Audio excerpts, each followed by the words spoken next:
welcome to the channel, guys. Another weekend and I am here again to work on the garage. So I'll be doing some sanding today. I'll be doing some mudding, continually finishing that area up for mudding up in the ceiling, and at the same time hope I'll be able to do some painting as well this weekend. So other than that, check back to you in a bit.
Hey guys, I just want to give you guys an update. Overall, I'm pretty much done with the mudding.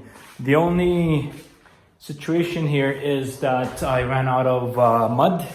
So you can see I got that much left for mud, and I gotta head out to Lowe's or Home Depot and grab some more of that. So pretty much I ended up completing all the way to about there. Oops, where is it? Right there.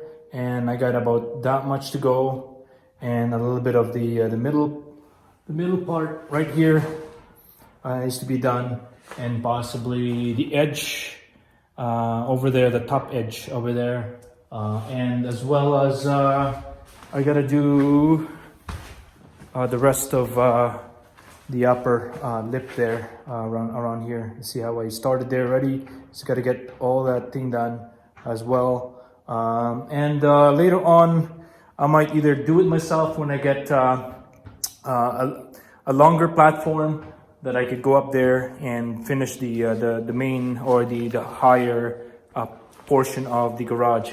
So at some point in time, anyways, I'm gonna get that done.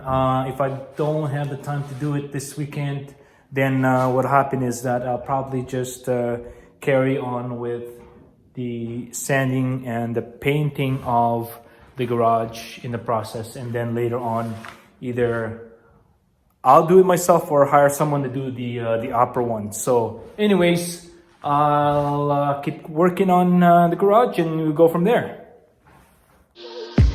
I'm on my last straw. I'm broken and I'm woken up. I'm done feeding your lies of hiding. Hey folks, so I'm pretty much on my way to Lowe's now or Home Depot to get some more mud. And yeah, I just wanted to run by you the whole process of mudding and the whole 9 yards. At this point, I figured it's fairly easy based on the experience so far.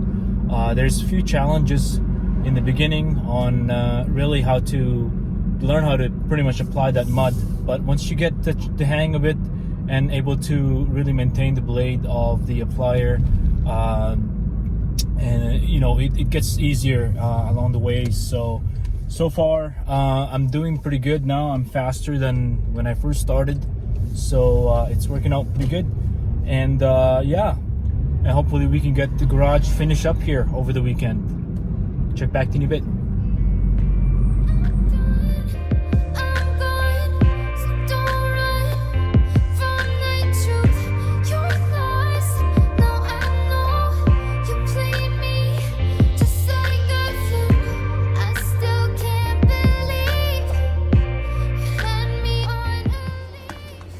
I'm also gonna need some sanding blocks here. Here they are. I think I'm gonna go with a smaller bucket because I'm pretty much done. So I'm thinking I might go with that size for 12 bucks. That's the size I got last time, which is about 28. So that's quite a bit of stuff you can have on that bucket there. So I don't know, that's like 20 bucks where you can get that for 28. There's a lot more you can have, but I don't know, I don't want it to sit in the bucket and get harder in the long term, because I don't have anything else until I started building the basement. So anyways, I might go with this small one for now, just for the heck of it. So folks, we're pretty much back in business. So I got a small little bucket here, and so this will do, because just a few little touch up that I need to do up there pretty much is what's left. So stay tuned. Woken up, I'm done